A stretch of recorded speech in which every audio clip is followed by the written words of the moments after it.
Could Zach LaVine be on the move to the Miami Heat? We're going to be talking about a wild hypothetical trade that would send Zach LaVine over to the Miami Heat in exchange for Tyler Herro and Duncan Robinson. This is Rico Greenhowe, and this is another episode of Bulls Digest. Before we go ahead and jump into it, wanted to let you know that 78.3% of you guys that watch the videos are not subscribed to the channel. Make sure you hit that subscribe button so you can stay up to date with the latest news and happenings around your Chicago Bulls.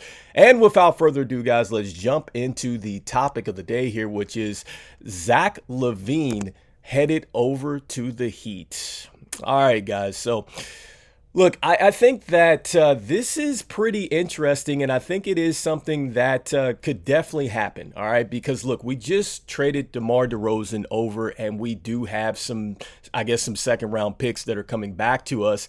And you would say to yourself, who would be interested in some second-round picks? And I think the only team that I could think that would be really interested in some second-round picks would be the Miami Heat, mainly because a lot of the players that they have either been undrafted or they have been some late picks that they have gotten in the draft and really turned out to be some very good players. So I definitely see that the Miami Heat would be interested in something like that. And I also think, just personally, with what happened with Terry Rozier, all right, I think that even though, he hasn't played a full season with the Miami Heat, I think that Terry Rozier is not the same player as he was when he was with the Boston Celtics or early on when he was with the Charlotte Hornets. And so I think that, getting a Zach LaVine over there could be a way for the Miami Heat to possibly pivot.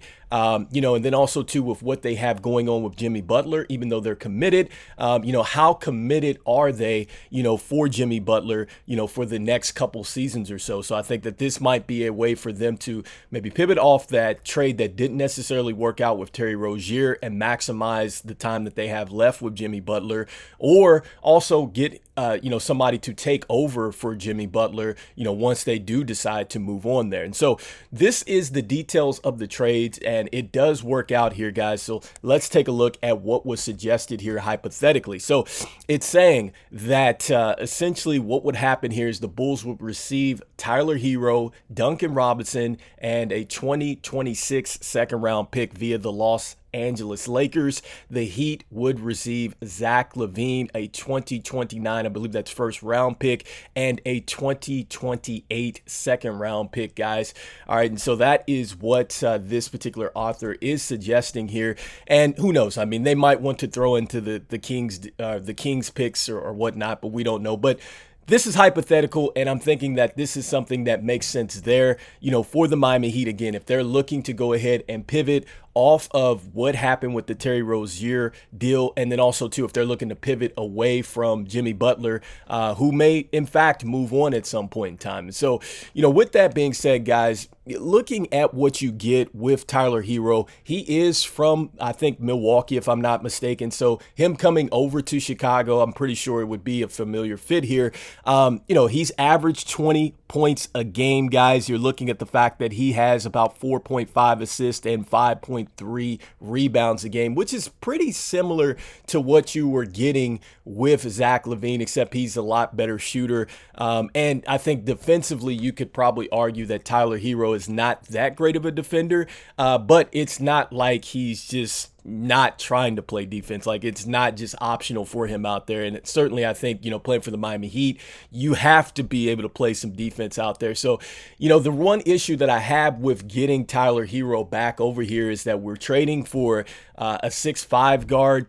You're getting a guy like Duncan Robinson back, who is respectively 6'7", and he's been somewhat consistent, guys, when you look at his career for the most part. I think when you look at the down part in points scored, those were times where he wasn't playing as many minutes, where you see the 6.4 versus him averaging about 12.9 points a game. And he's a great shooter, and he's a guy that, again, he's not a great defender, but he definitely is somebody that can absolutely stretch the floor for you. And so I just think, for the Bulls standpoint, yeah, you could get Tyler Herro over there. How he fits in the long term of things, like that's kind of where it's a little bit questionable for me, because it's like, you've got Giddey, and I get that you've got Kobe White, you've got DeSumo, so you're adding another guard in the mix. We still don't know what we're going to do with Lonzo Ball.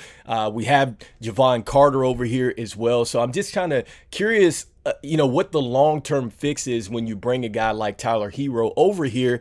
It kind of almost looks like we're headed to a bit of what we've really done, I think, as a Chicago Bulls franchise, and that's just kind of construct the team poorly, because I've seen it in the comments a lot, guys, that we're getting a lot of guards over here. So that would really be my issue in getting Tyler Herro over, is just that we're adding another guard, and he's not necessarily the defensive guru either. So that's tough for me. All right. So you just want him to solely just sit out here and shoot the basketball. And Duncan Robinson, I mean, let's be honest, guys, he is not a guy that is going to drive the basketball. He's not a guy that is a major assist guy. Like, he solely just shoots the basketball. So that's another thing where I question the fit. With Miami, it makes sense because, again, they're going to pivot. They get a little bit younger. They have an insurance policy for Jimmy Butler in case he does go down and get injured.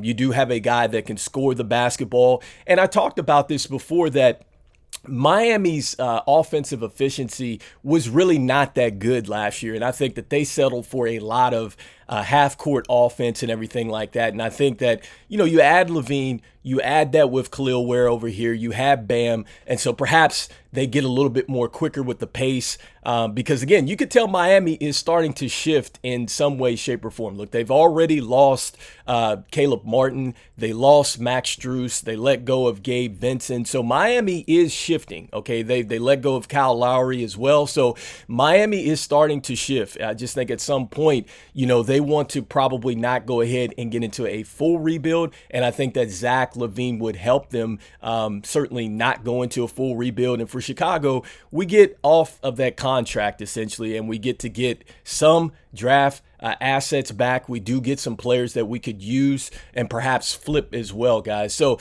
let me know, kind of in the comments what you guys are thinking. I know that, we had posted something up here, a while back talking about Zach LaVine and the whole situation with him. A lot of people felt like, just send him off with no assets. We were very torn. Like, some people were like, send him off with assets. And so let me know what you guys are thinking in the comments. Do you like this particular deal with the Miami Heat and getting Tyler Herro and Duncan Robinson over here? Do you think that this is a deal you're not interested in? Are you still not interested in sending Zach LaVine out, even with two second-round picks, guys? So let me know in the comments what you guys think. Even though we don't know what we're going to do with Zach LaVine, and we should know what we want to do with Zach LaVine, I'm still saying go Bulls, and I will see you guys on the next one. Peace, peace, peace.